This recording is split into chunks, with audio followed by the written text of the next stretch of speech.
The reason I've decided just to put this little 2-minute video is that I hear that Israel, Hamas and the Palestinians sort of look as though they've hit some sort of a truce.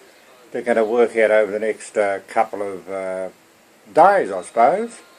So that's good, isn't it? Good news. Israel has pulled its army over the border, more or less. I know they're keeping their eyes on things, but I suppose that's what you sort of expect that, wouldn't you?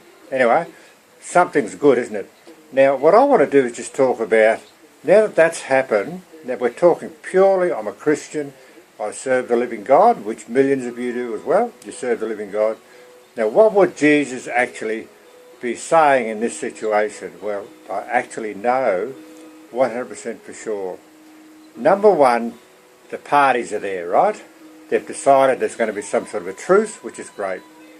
Now, the first thing God or Jesus would look at is, all right, what's actually happening in your heart? So, with your truce, is it a truce with your mouth? Or is it a truce that's actually in your very heart? And that is, your heart is saying, I want peace, I want this and I want that. That's the first thing that's very, very important. Well, is that something, isn't it? How often do we see people get caught out, don't they? Where their mouth says something, but in their heart there's something else, particularly when their mic is on, and you hear them say these are frightening things have happened, isn't it? But that's life, isn't it? Anyway, that's what would happen now. God would say, all right, what's really happening to the leadership? What are they really thinking? Now, say for instance they've decided, yes, all right, God so often, even though people really didn't really intend to change at all, God actually relented quite often with the Jews. He said, all right, I'll give you another start. So with you here, with Israel, Hamas, with this truce now, God will be saying exactly the same as now, all right, let's start. And what that means then is with God, you then get a brand new, fresh start. In other words, anything of the past is gone. Oh boy, isn't that something? Everything in the past, God. And that's true. That's what God does with all his people. When you come to Jesus, when you have your sins forgiven, he gives you a fresh start. In other words, anything that was wrong in the past is tossed in the ocean, never to be thought of again. And I guess that's the same with Israel, Hamas, Palestinians, the same thing.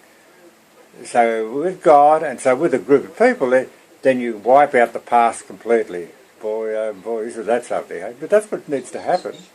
And once you have this fresh start, then you build a solid relationship in the future of working together. Do you like that? That's what God would be looking forward to. I wonder if that's the case. I'm hoping so. Because God is about pure, peaceable, gentle, open to reason, full of mercy, all the good things, no uncertainty, no insincerity, friendliness, compassionate. That is God. Can that be the case right now with Israel, with Hamas, with the Palestinians people? Is it possible? I'm hoping it is, but that's what God would like people to do. Well, they can do it. Anyway, I'll leave it at that. It's good news that the truce has come. Let's hope they can work it out. But let's work out what God will want people to do. That, I think, would be the key. Wouldn't that be a change, hey? What about you? Are you like that? Oh, I know people around me that have said, I can never forgive. Well, God actually requires you to forgive, otherwise he doesn't forgive. So you need to be willing to forgive yourself.